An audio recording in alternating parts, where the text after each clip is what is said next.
Familia Zúñiga Martínez, de mi mamá, de mi hermana, de la hermana de mi papá aquí presente, mi tía Conchita. A nombre de todos, agradecer muy puntualmente la presencia de todos y cada uno de las mujeres, de los hombres, amigos, compañeros, ex colaboradores de mi señor padre. Hoy mencionarlos a todos sería por obligación omitir a muchas personalidades que se están dando cita.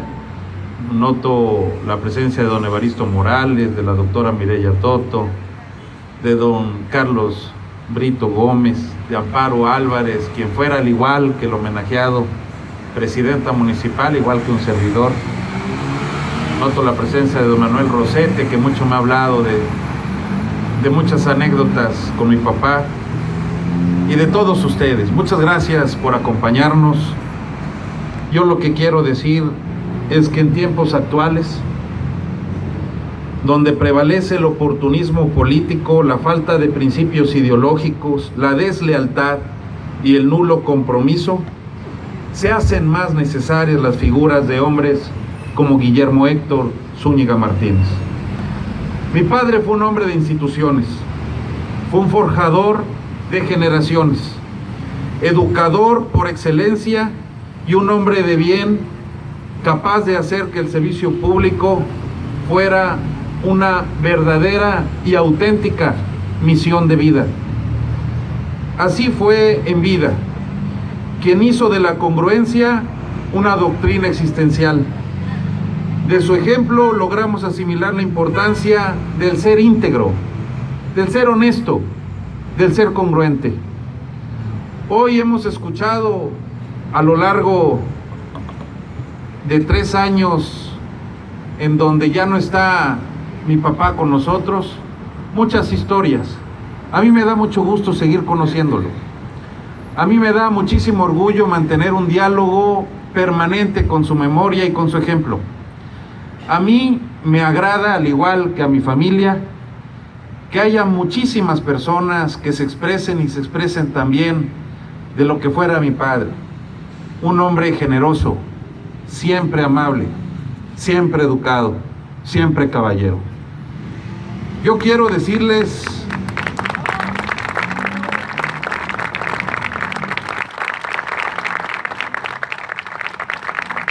que si algo distinguía a mi papá era su solidaridad para con sus amigos.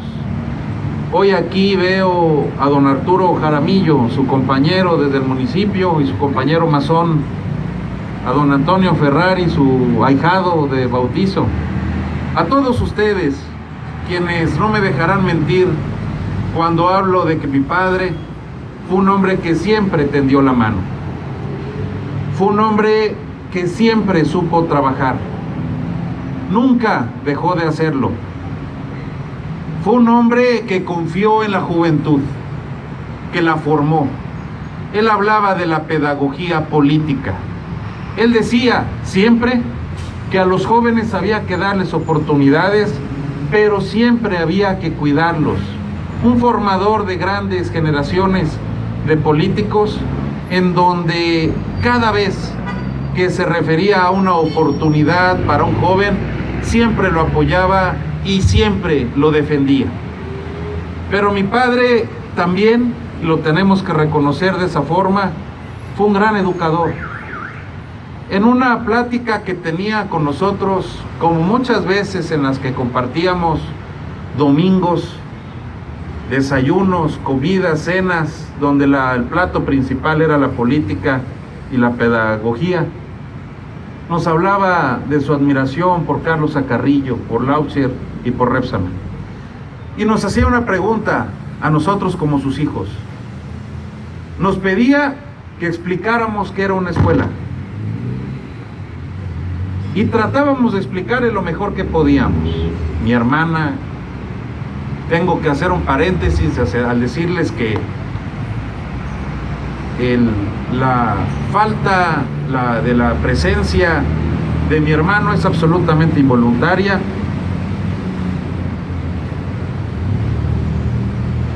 Está convaleciente de salud, y no nos pudo acompañar el día de hoy. Pero con él teníamos un debate, siempre, todos los días, que lo veíamos y que compartíamos.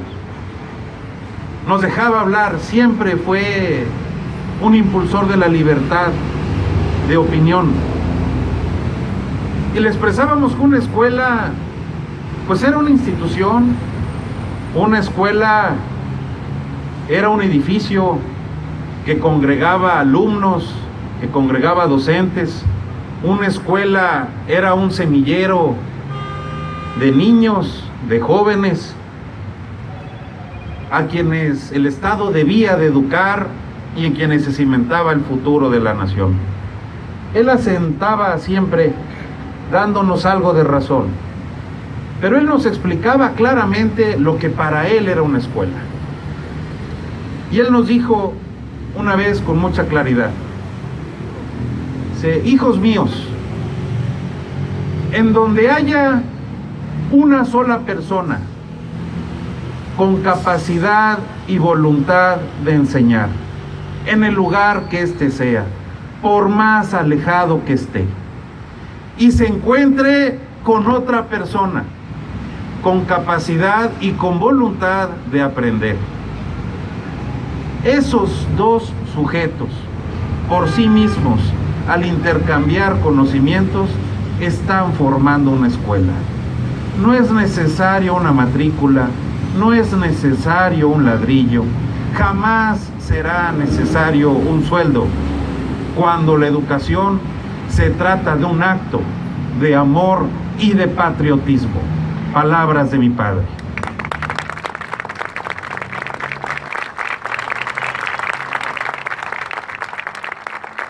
Él consideraba que eran tímidas las acciones para que la verdadera educación llegara a todos los rincones de Veracruz. Él, como ya se dijo, en la zona de Temascalapa, en la sierra de Zongolica, él fue un maestro rural que enseñaba a sus alumnos a respetar a las instituciones, un maestro rural que siempre hizo de su profesión una verdadera doctrina a la cual respetaba mucho. Un hombre que se formó y conoció lo que pasa y lo que sufren los maestros que, aún alejados en las comunidades más difícil de ser accesadas, podía realmente sembrar la semilla del progreso y del desarrollo. Él era un hombre que siempre procuró que los maestros enseñaran a que a la gente sea productiva. Quiero aquí dar otro ejemplo de la visión de mi padre. Un día llegó una señora molesta porque a su hija la habían reprobado en la materia de música. Y ella le explicaba a mi papá, siendo secretario de Educación de Veracruz, siempre en todos sus cargos públicos con las puertas abiertas, ella le explicaba a mi papá que su hija tocaba piano y lo hacía muy bien. Mi padre citó a su maestro a un acuerdo, a un diálogo, a su maestro de música, quien había reprobado a la niña por no alcanzar algunas notas previstas en su plan de estudio con respecto a la flauta. Cuando cita al maestro, el maestro se lleva una sorpresa. Lo citó en un lugar que tenía ya listo un piano. Y entonces le preguntó al maestro: maestro, a la niña que usted acaba de reprobar, va a tocar unas notas del piano y yo le voy a pedir que usted haga exactamente lo mismo. A lo que el maestro le dijo: señor licenciado, yo la verdad es que no sé tocar piano. Dijo: si usted no sabe tocar piano y la señorita, la niña sí sabe hacerlo, ¿cómo es posible que usted como maestro haya reprobado a esta niña en una materia de música, cuando lo que había que hacer era orientarla, lo que había que hacer era recomendarla para que siguiera su formación y que lo pudiera hacer bien. Ese era mi papá, un hombre al que jamás a nadie le dijo inculto, a que jamás a nadie lo señaló de ignorante, por sencilla que haya sido la vida de cualquier semejante suyo. Él nos hablaba siempre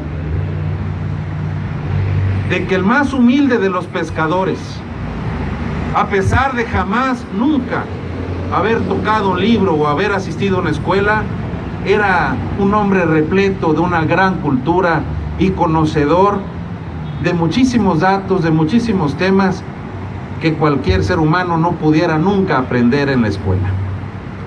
Él decía que se hacía con una gran maestría el tender la atalaya para llevar a cabo la pesca. Él hablaba con mucho orgullo de su mamá. Mi abuela, quizás no lo sepan, una mujer huérfana que fue autodidacta. Mi abuela, tía, llegó a tener una tienda. Aprendió a leer, a escribir y a hacer cuentas por sí misma. Y mi padre siempre la tomaba como ejemplo. Hablaba de que la voluntad, otra frase de él, hacía al hombre grande o pequeño. Era la voluntad de aprender, de sobresalir y desarrollarse la que debía de ser el motor para que solamente el gobierno fuera un instrumento para acercarle las mejores herramientas a quien tuviera la voluntad de sobresalir y particularmente a quien tuviera la voluntad de educar. Por eso es que cuando se recuerda a su gran obra, pocas personas saben que fue en 1978 cuando nace el telebachillerato en la época del señor gobernador Rafael Hernández Ochoa. 78, don Carlos. Y que fue precisamente su director de Educación Popular, Guillermo Zúñiga Martínez, el que desarrolló la idea de que se debía de generar un telebachillerato. Pocos saben que él fue el que prácticamente escribió el decreto por el que nace la Universidad Pedagógica Veracruzana, el impulsor del Colegio de Bachilleres, entre muchas otras instituciones. Pero de la que más se sintió orgulloso siempre Guillermo Zúñiga fue de la Universidad Popular Autónoma de Veracruz. Él decía que era un desperdicio que mientras muchas escuelas eran ocupadas en jardines de niños, primarias, secundarias, preparatorias, toda la mañana, no fueran ocupadas por la tarde para llevar a cabo la gran misión de la enseñanza. Él habló de una infraestructura subvalorada, de una infraestructura que estaba siendo desperdiciada. Sabía mi padre que no era necesario grandes edificaciones ni la creación de grandes sindicatos para poder llevar a cabo una misión de enseñanza a quienes querían aprender con quienes querían enseñar. Y ese fue el contexto en el cual nace, surge, se desarrolla y hoy, a pesar de su juventud, es una gran institución veracruzana, la Universidad Popular Autónoma de Veracruz, de la cual él hasta el último de sus días se sintió tan orgulloso de ser su primer rector y creador de esta gran institución.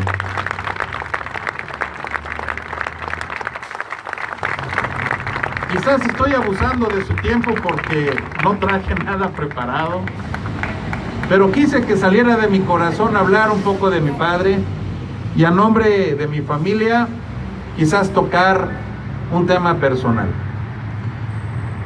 Mi padre fue un hombre amoroso, respetuoso, fue un gran esposo. Todos los días, sin excepción, compartió los alimentos con mi mamá y todos los días, sin excepción, después de comer, la tomaba de la mano y se iban a caminar, a platicar, a reflexionar y, como él lo decía, a echar novia. Siempre lo hizo. Hoy, a 3 años de su partida, nos deja el ejemplo de maestro, de compañero, de jefe, pero también del padre, amoroso y orgulloso, del abuelo juguetón, que junto con sus nietos se la pasaba dialogando con un gran amor, los abrazaba con un gran cariño, que incluso sus hijos le celábamos. Pero Guillermo Zúñiga fue un jalapeño excepcional, un gran hermano que siempre respetó a su familia, que siempre les dio su lugar y que yo, como su hijo, guardo en el corazón. Su ejemplo, su palabra, su congruencia, su dicho. Qué bueno que dejó obra escrita. Habremos de guardar siempre la escuela que Guillermo Zúñiga fundó, la escuela del voluntarismo, la escuela del desarrollo, la escuela que trata de premiar a aquellos quienes quieren salir adelante con aquellos quienes quieren ayudar a que los demás salgan adelante. La verdadera vocación pública, como él siempre la llevó a cabo hasta el último de sus días. Hoy a mi padre le expreso mi gran gratitud y el eterno amor que siempre le tendremos.